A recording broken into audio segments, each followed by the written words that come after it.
श्रीमन्नारायणाय नमः नारायणाय नमः नारायणाय नमः श्रीमन्नारायणाय नमः नारायणाय नमः नारायणाय नमः।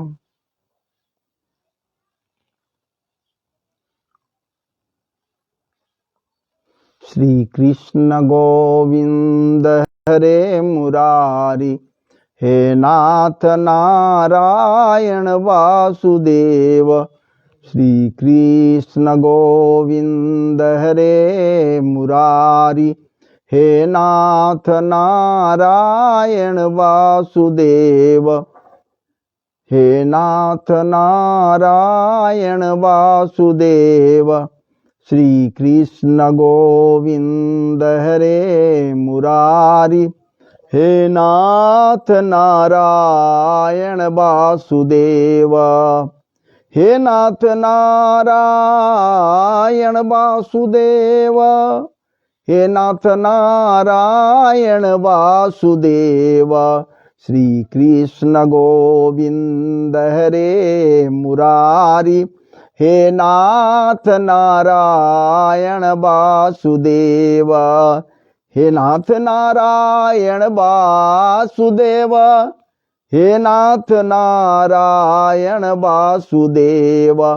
श्री कृष्ण गोविंद हरे मुरारी, हे नाथ नारायण वासुदेव। हाँ गुरु पितु माता, गुरु पितु माता सखा हमारे, गुरु पितु माता स्वामी हमारे, गुरु पितु माता स्वामी हमारे। हे नाथ नारायण वासुदेव, गुरु पितु माता सखा हमारे। हे नाथ नारायण वासुदेव। गुरु पितु माता, गुरु पितु माता स्वामी हमारे। हे नाथ नारायण वासुदेव।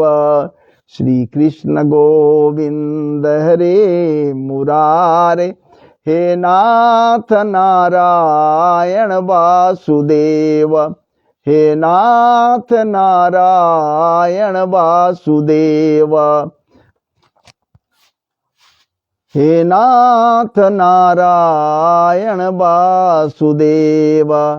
पले कहाँ पे, पले कहाँ पे, पले कहाँ पे, जन्मे कहाँ पे, जन्मे कहाँ पे, जन्मे कहाँ पे, पले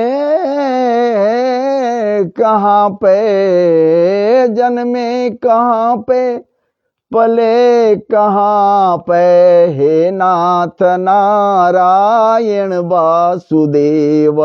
श्री कृष्ण गोविंद हरे मुरारी, हे नाथ नारायण वासुदेव। हे नाथ नारायण वासुदेव। श्री कृष्णाय नमः, वासुदेवाय नमः। श्री कृष्णाय नमः, वासुदेवाय नमः। गुरुर्ब्रह्मा गुरु विष्णु गुरुदेव महेश्वरः, गुरु साक्षात् परब्रह्म तस्मै श्री गुरुवे नमः। वक्रतुंड महाकाय कोटिसूर्य समप्रभ, निर्विघ्नं कुरु मे देव सर्वकार्येषु सर्वदा। माता महासरस्वत्यै नमः। सच्चिदानंद रूपाय विश्वोत्पत्त्यादिहेतवे तापत्रय विनाशाय श्री कृष्णाय वयं नमः। श्री कृष्णाय वयं नमः। श्री कृष्णाय वयं नमः।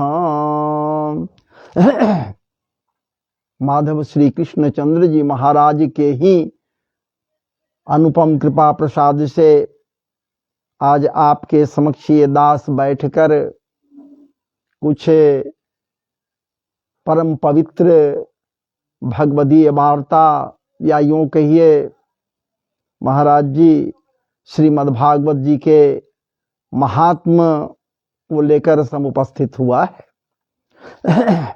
जब तक प्रिया प्रियतम की असीमित अनुकंपा किसी को प्राप्त न हो जाए तो भला कौन उनके विषय में कुछ कह सकता है।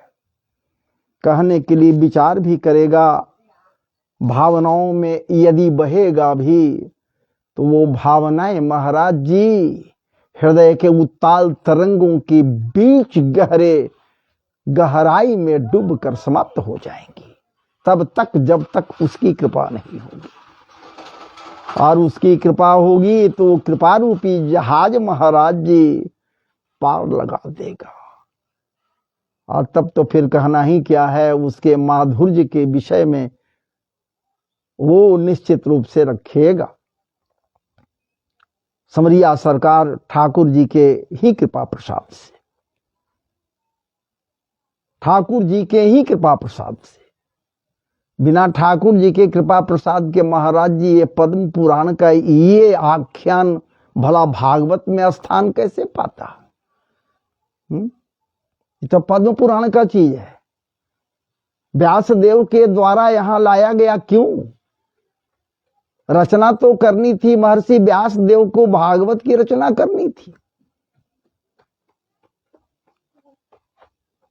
देवर्षि नारद जी के मार्ग निर्देशानुसार विचार कीजिए, पुराणों की रचना आपने की, अनेकानेक, उसके माधुर्य में डूबने का प्रयास किया, आप खूब डूबे। महाराज जी नाना प्रकार के श्रुतियां आदि आदि अनेकानेक ग्रंथों की रचना आपने की, लेकिन आप कहां संतुष्ट हैं? आप स्वयं कह रहे कि मैं असंतुष्ट हूं। तो कुछ ऐसा न रचना कीजिए, कुछ ऐसा न कहिए कि जो क्रीम हो, शास्त्रों का, पुराणों का, वेदों का क्रीम हो। परम तात्विक बातों को रखिए, विवेचनाओं को रखिए, तात्विक विवेचनाओं को रखते हुए जब क्रीम रूप में उसे आप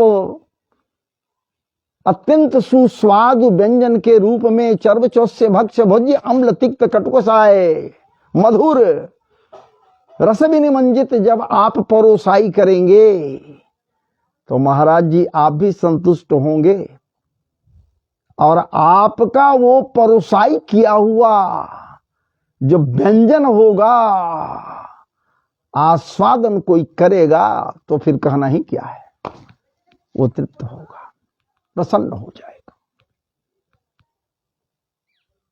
तो ये तो महाराज जी भागवत जी की ओर इशारा की ने, लेकिन कह रहे हैं कि पुराणों का सार, क्रीम, वेदों का क्रीम, सब कुछ को आपको निचोड़ लेना है।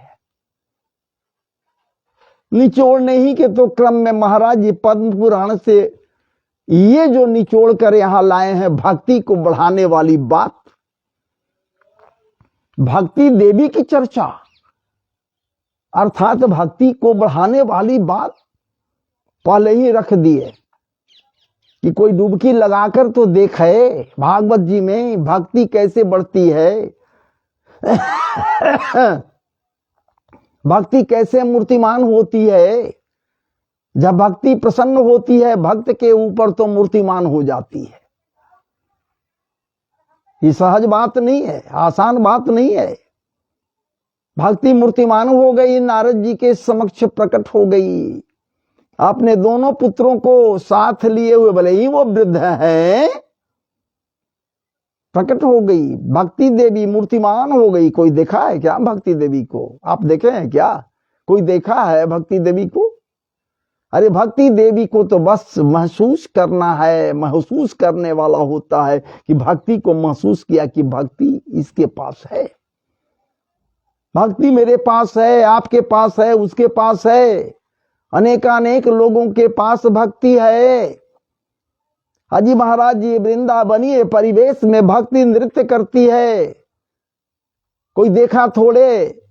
नारद जी यही विचार से तो वहां वृंदावनीय जमुना पुलिन पर आए थे महाराज जी, ठाकुर जी के क्रीड़ास्थल समझकर, ये बात करने की सोचकर कि भक्ति तो वहां नृत्य करती है। भक्ति नृत्य यत्र च। क्या वो विचार किए थे कि हमको साक्षात भक्ति मूर्तिमान होकर सामने आ जाएगी? परम भक्त हैं नारद जी, देवर्षि नारद। भले ही अभिशप्त हैं, भले ही इनको श्राप दिया गया है, क्या बात है, प्रजापति दक्ष के द्वारा श्राप दिया गया भले ही इनको कि आप एक जगह पर स्थिर नहीं रह सकते। श्राप दे दीन थे, क्रोधित होकर चुके उनके 100 पुत्रों को साधु जी बना दिए थे। अब आप विचार कर लीजिए, वो देवर्षि नारद जहां कहीं भी जा सकते हैं, वो जब नहीं देखी थे भक्ति को, कभी साक्षात मूर्तिमान नहीं, लेकिन यहाँ ठाकुर जी की कृपा से मूर्तिमान हो गई है? तो जो होता है, सब कुछ होता है ठाकुर जी के ही कृपा से होता है। जब तक वो प्रसन्न नहीं होंगे तब तक क्या कुछ हो सकता है? सोच लीजिए ना। तब तो भागवत सप्ताह को परमोज्वल माना गया है। भागवत सप्ताह करने वाला पवित्र हो जाता है। भागवत अनुष्ठान करने वाला पवित्र हो जाता है। जो भागवत पारायण का वाचन करता है वो तो परम पवित्र होता ही है। हमारे जैसे हमारे साथ जुड़े हुए हैं अभी अजय मिश्रा जी, परम प्रिय महाराज जी, इनका पारायण होता है, मिजाज प्रसन्न हो जाता है। ठाकुर जी की कृपा इन पर बनी रहे। क्या बात है। तो कहने का मेरा तात्पर्य है कि जो पारायण का वाचन करता है, पारायण को श्रवण करता है, या फिर उपासनादि में रहता है, साप्ताहिक अनुष्ठान में बैठ जाता है या श्रवण करता है, तो महाराज जी हीन से हीन व्यक्ति, गलत से गलत व्यक्ति, कुकृत्य करने वाला व्यक्ति, दुष्ट व्यक्ति, लोलुप व्यक्ति, मिथ्याचारी, पथभ्रष्ट, हनन करने वाला हंता, विश्वासघाती, सोच लीजिए 5 प्रकार के जो पाप है, 5 पाप को करने वाला भी, 5 प्रकार के पाप श्रेष्ठ पाप कहे गए हैं महाराज जी, हम नाम नहीं बताएंगे अभी, लेकिन 5 पाप को करने वाला व्यक्ति भी पवित्र हो जाता है। मैं नहीं कह रहा हूं, भागवत जी तो पहले ही बतला चुके। कोई उपासना करे ना, अनुष्ठान करे ना, लोगों को लगता है कि इनको कमाना धमाना है इन लोगों को, इसीलिए ये लोग कहते हैं कि करो करो करो। अरे तू करेगा अपने लिए भैया, तू अपने लिए करेगा, तू अपने लिए करो ना। जो करने वाला है वो तो अपने लिए करवे करता है, पूजा करता है, पाठ करता है, उपासना करता है, वाचन करता है, सब कुछ करता है अपने लिए और कृतार्थ होता है स्वयं। जैसे मानुष की रचना संत प्रवर तुलसीदास की ही थे, स्वांतः सुखाय तुलसी रघुनाथ गाथा। अपने अंतःकरण के तुष्टि के लिए, खुशी के लिए, प्रसन्नता के लिए गोस्वामी तुलसीदास जी रघुनाथ जी के गाथा को रखीन है मानस के रूप में। स्वांतः सुखाय, अंतःकरण के सुख के लिए। उसी प्रकार से यहां भी हम महाराज जी अपने लिए तो वाचन करने वाला सब कुछ करता है अपने खुशी के लिए, लेकिन कोई साथ दे देता है उसमें, किसी के लिए वो कर देता है, तो फिर क्या बात है। यदि वो मानव उपासना आदि करता है, अनुष्ठान आदि करता है, सत्कर्म करने के लिए आगे बढ़ता है, सत्कार्य करने के लिए आगे बढ़ता है, तो महाराज जी ठाकुर जी भी प्रसन्न हो जाते हैं। कैसे भागवत जी कह दिले, मानवा ये मानवा कृतस्तु पापा सदा दुराचार रता विमार्गगा, सदा दुराचार रता विमार्गगा, क्रोधाग्निदग्धा कुटिलाश्च कामिन, क्रोधाग्निदग्धा कुटिलाश्च कामिन, सप्ताह यज्ञे न कलौ पुनन्ति ते। विचार कीजिए, ये मानवा, ये मनुष्य, ऐसे ऐसे मनुष्य, ऐसे ऐसे मानव जो दुराचारी हैं, कुकृत्य करने वाले हैं, कुविचारी हैं, कुलंगार हैं, असंस्कारी कुसंस्कारी हैं, ऐसे लोग भी जो अपवित्र हैं महाराज जी, महापातक कर्म करते हैं जी, महापातकी हैं, ऐसे लोग भी सप्ताह यज्ञ करने से पवित्र हो जाते हैं। सप्ताह यज्ञ करने से, सप्ताह यज्ञ में हरि नाम का संकीर्तन भी होता है, प्रभु नाम का संकीर्तन होता है। विचार कीजिए, प्रभु का नाम लेने मात्र से कोई पवित्र हो जाता है। सामान्य बात ये नहीं है, सहज बात नहीं है, निश्चित ही पवित्र हो जाता है, पवित्र हो जाता है, पवित्र हो जाता है। इसलिए कहा गया है महाराज जी, हरि नाम है हीरा, जामे जंग लगे ना कीड़ा। हरि का नाम क्या बात है। अब उसमें भी हरि है हजार हाथ वाला, सामान्य नहीं, सहज नहीं, असहज है हरि। हरि अनंत, हरि कथा अनंता, हरि अनंत। और तो और नाम के अलावे बाकी कहां कुछ कह रहे हैं ये भी। नाम को सुमिर सुमिर करके, नाम को ले ले करके लोग भवसागर से पार हो रहे हैं। इस घोर कलिकाल में यही कलिकाल न साधन दूजा, कोई साधन नहीं है। एक तस्मात् परम किंचन मन शुद्धि न विद्यते, मन की शुद्धि के लिए और कोई मार्ग नहीं है। कभी इस मार्ग को धारण कीजिए ना, कभी इस मार्ग पर चलिए ना, आइए ना मेरे साथ इस मार्ग पर चलिए ना महाराज जी। विचार कीजिए, विचार कीजिए। जैसे ही आत्मदेव जी को दो दो पुत्र हुआ, लोग कहने लगे क्या, वाह वाह वाह वाह वाह वाह, कैसा ये भाग्यवान हो गए आत्मदेव जी। भाग्योदय भाग्योदयोधुना जातो आत्मदेवस्य पश्यत धेन्वावाल प्रसूतस्तु देवरूपीति कौतुकम। ये भाग्यवान हो गए जिनके जीवन से भाग्य पर आ गया था, दूर हट गया था। ऐसे भाग्यवान ये आत्मदेव जी हो गए, इनका भाग्य जग गया। जिनके यहां बंध्या ही बंध्या, क्या बात है, जिनके यहां बंध्या ही बंध्या, बांझ ही बांझ, पत्नी बांझ, बांझिन, कोई पुत्र नहीं, कोई संतान नहीं, निसंतान पत्नी। एक संजोग से गाय भी पाले हुए हैं, दरवाजे पर खुट्टे पर है, वो भी बांझिन। अब देखिए तो भाग्य कैसा इनका प्रबल हुआ। गौ माता भी बांझपन को त्याग दी, उनको भी एक पुत्र पैदा हो गया, और वो भी मानव रूप में। बड़े बड़े कर्ण से युक्त है जरूर, लेकिन मानव रूप में अद्भुत अलौकिक, जिसके दर्श के लिए दूर दूर से लोग दर्शन करने आ रहे हैं कि कैसी गाय है, कैसी गौ माता है, और कैसा पुत्र को जनन किया है। विचार कीजिए। गौकर्ण जी, अभी नाम नहीं उनको पड़ा है, लेकिन गौ माता के पुत्र हुए। चाहे जैसे भी मिले, जैसे भी प्राप्त की हो, अपने बहन के ही संतान को पुत्र के रूप में पालने के लिए ले ली।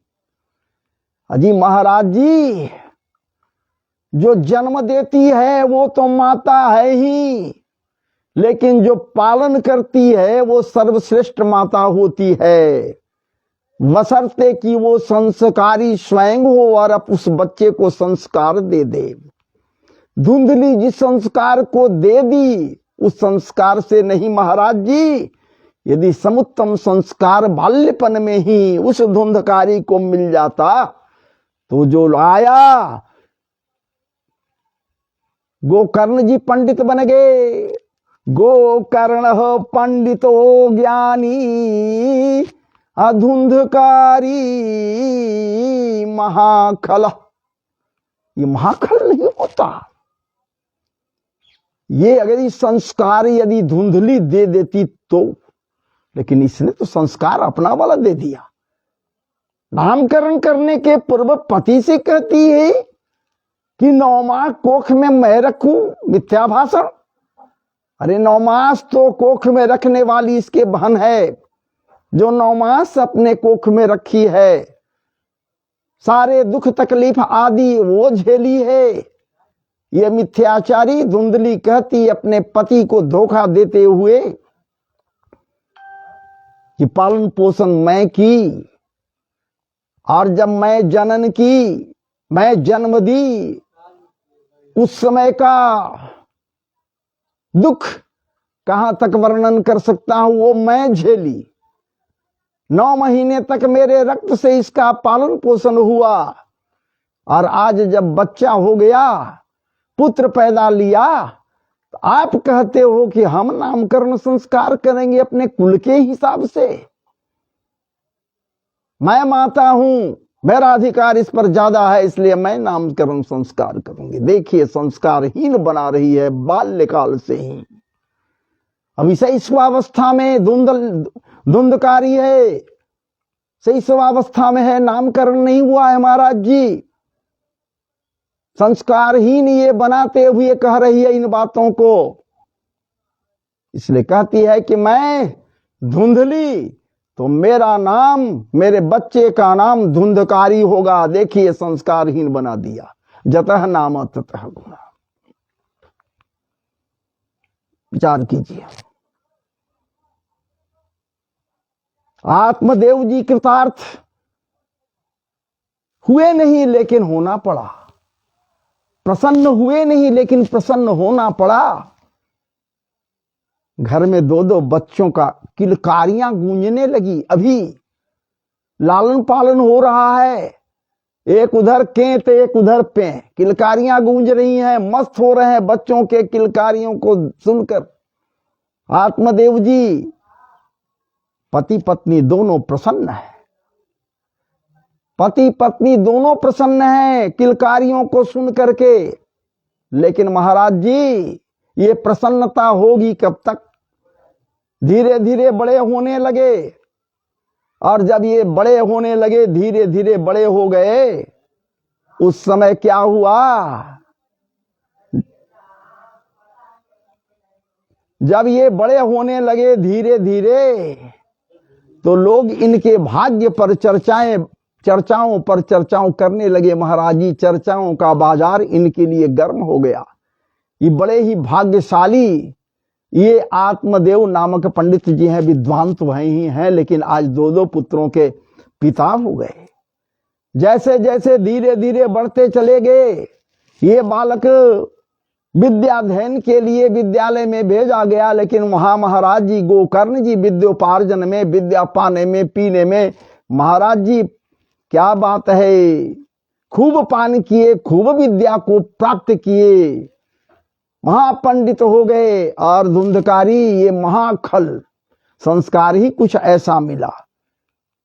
ये बच्चों के साथ जाता विद्यालय, और मार्ग में बच्चों को पकड़ पकड़ कर कुआं में ठेल देता, मुआ देता, मार देता, नाना प्रकार से प्रताड़ित करता लोगों को। आसपास के लोग इससे त्रस्त हो गए। अनुपम नगर में बेहाल हो गए ये सब लोग। और जब बेहाल हो गए, नित्य शिकायत घर में आने लगा, परेशान हो गए, आत्मदेव जी ऊब गए। एक समय था कि ये प्राण को त्यागने के लिए पुत्र के अभाव में महाराज जी वन्य प्रदेश का शरण लिए थे, लेकिन जति के समझाने के पश्चात ये प्राण को नहीं त्यागे, फल लेकर आ गए। आज वही आत्मदेव जी उसी पुत्र के ऊब से चूंकि जति का कहा गया सत्य हो रहा है। आपके भाग्य में पुत्र का प्रेम नहीं है, इसलिए कोई फायदा पुत्र के लिए व्याकुल होने से नहीं है, हैं? और उसी पुत्र के लिए आज प्राण त्यागने के लिए तत्पर हो गए हैं। पुत्र के ऊब से ऊब गए हैं, उसके कृत्य से, ये दुष्कृत्य से ऊब-सा गए हैं और अपने प्राण को त्यागने के लिए आतुर हो जाते हैं। लेकिन महाराज जी वो था न पुत्र धुंधकारी, जो कलंकित था, कलंक था, वो धुंधकारी था ना, जो दुष्ट था। लेकिन एक और पुत्र तो है गौ माता का, वो तो सज्जन है, साक्षात सज्जनता का प्रतिमूर्ति है। महाराज जी परम विद्वान है। अब विद्वान की पूजा कहाँ नहीं होती, गुणवान की पूजा कहाँ नहीं होती। गुणं सर्वत्र पूज्यते, इसीलिए प्रत्येक प्राणियों को, प्रत्येक मनुष्यों को, प्रत्येक लोगों को महाराज जी गुण को धारण करने के लिए विवेकी जन कहते हैं कि गुण को धारण करो, स्वयं गुणवान बनो, अपने पुत्र या संतान को भी गुणवान बनाओ, गुणज्ञ बनाओ, गलत कार्यों में बचपन से ही, बालपन से ही नहीं लगाओ। ये संस्कार संपन्न होगा तो तेरा भी संस्कार संपन्नता से ओतप्रोत तेरा पूरा का पूरा परिवेश हो जाएगा। विचार कीजिए। और यही बात वही गोकर्ण जी हैं तो संस्कारी, गौ माता के पुत्र है, लेकिन इनके दरवाजे पर है, गौ माता जन्म दी है तो गौ माता के पुत्र तो नहीं कहलाएंगे। अब तो ये हो गए इनके पुत्र, आत्मदेव जी के धुंधली और आत्मदेव जी के पुत्र हैं ये। नाना प्रकार के उपदेशों से, नाना प्रकार के विचारों से, नाना प्रकार के विवेकपूर्ण तथ्यों से महाराज जी आत्मदेव जी को समझाते बुझाते हैं और कहते हैं, हे पिताजी, हाड़ मांस लालारकत वसा तुचा सब तुक्ष छिन्न भिन्न दुर्गंधमय मरे मनुज के हुए। कोई ऐसा नहीं है जो सदैव रहने के लिए आया है। आप जो प्राण देने के लिए तत्पर हो गए, ऐसे ही कौन सा ऐसा कृत्य किया है, पुण्य का कार्य आप किया है कि प्राण दीजिएगा तो आपको सीधे स्वर्गासन में आपके लिए आसन लग जाएगा। आप तो इच्छा के अनुकूल अधीन रहकर पुत्र के लिए व्याकुल होकर प्राण त्यागने गए थे। अगर उस समय प्राण त्यागते फिर भी आप नरक में ही जाते, अभी आप प्राण को त्यागिएगा तो आप अभी भी नरक में जाइएगा। पिताजी, इस शरीर के लिए आप व्याकुल हैं, इसके लिए व्याकुल है, इसका कोई मूल्य है, इसकी कोई कीमत है? कोई कीमत नहीं है। पुत्र के लिए व्याकुल है, उसके शरीर का कोई कीमत है?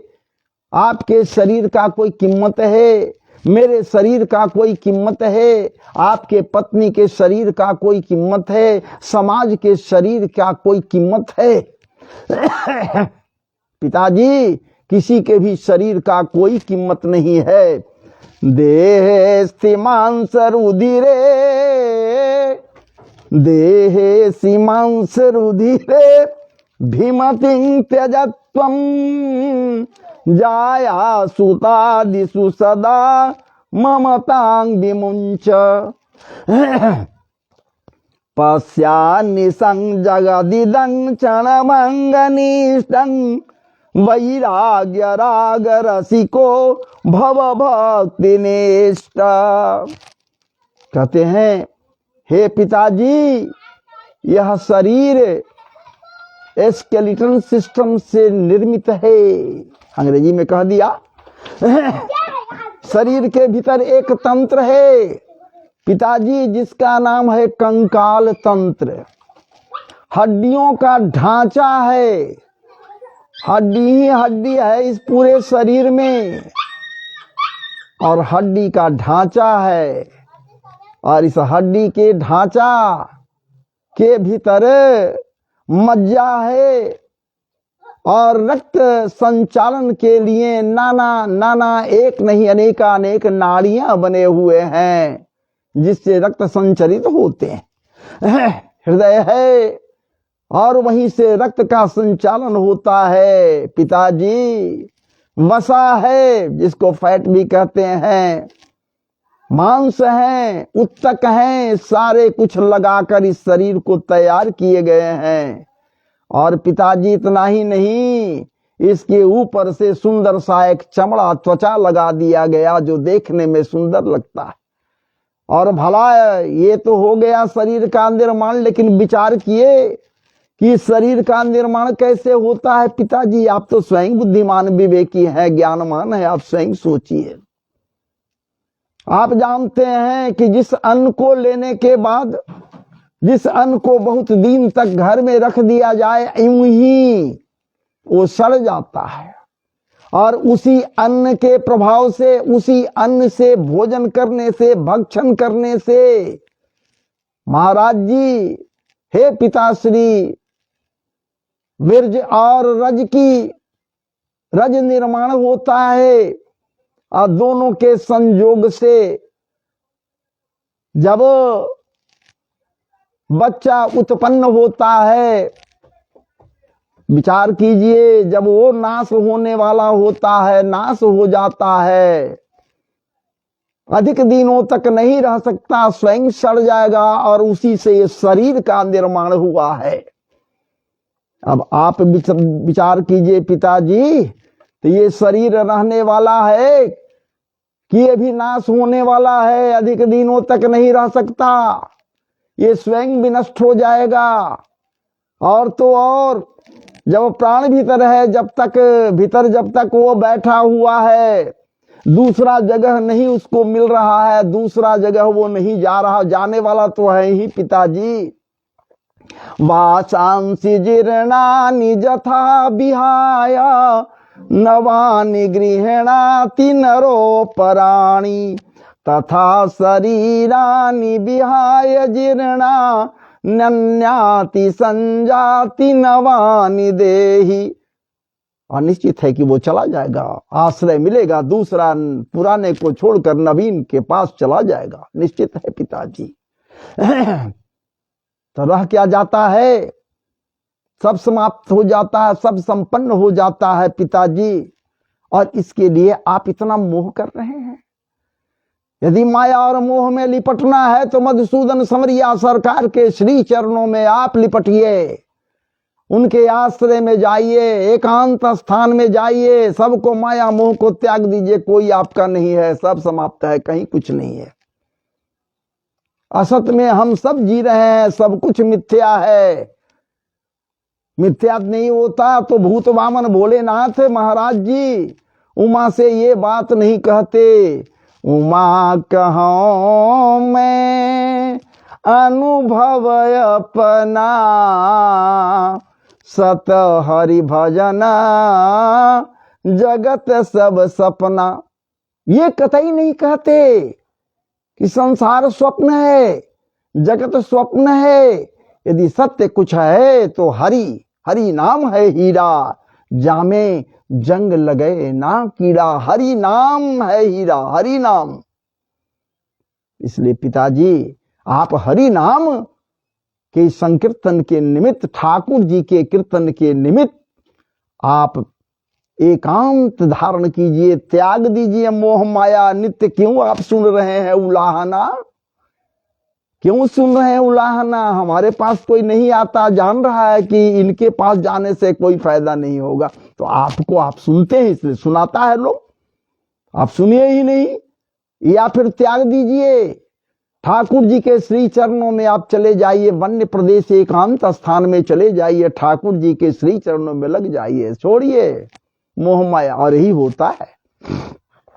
आत्मदेव जी महाराज सब कुछ त्याग कर महाराज जी मोह माया त्याग कर वन्य प्रदेश का एकांत स्थान का शरण लेते हैं और ठाकुर जी के चिंतन में मनन में महाराज जी रम जाते हैं। इस प्रकार से अभी आपके समक्ष पूरी कथा को तो नहीं कह पाया, नहीं हो सकता है एक दिन में, समय तो लगता है। तो अभी हम कुछ देर पहले YouTube पर लाइव थे, महाराज जी 1 घंटा 1.5 घंटा के आसपास वहां थे, वहां से हटकर यहाँ आए, आपके समक्ष इस लाइव में हम हैं फेसबुक से। तो अब हमें आप विराम लेने के लिए आदेशित करें। विराम ले रहा हूं मैं, और फिर आपके समक्ष आऊंगा तो आगे की कथा को निश्चित रूप से रखूंगा। बड़ा ही पवित्र और बड़ा ही सुंदर, लेकिन सुंदर कथा हो जरूर, लेकिन सुंदर तरीके से यदि परोसाई किया जाए तभी वो सुंदर होता है। ऐसे सुंदर तरीके से परोसाई जब तक नहीं होता है तब तक महाराज जी सुंदर तो होता ही नहीं। तो आइए, मैं आप सबों से करबद्ध प्रार्थनारत हूँ, हमें आप आदेशित करें। अब मैं विराम लेने जा रहा हूँ। बाद में मैं आपके समक्ष आकर निश्चित रूप से कथा रस का पान कराऊंगा। अब आज नहीं, अब दूसरे दिन। तो जय जय श्री राधे, जय जय श्री राधे, जय जय श्री राधे। वृंदावन बिहारी लाल की जय, कृष्ण कन्हैया लाल जी महाराज की जय।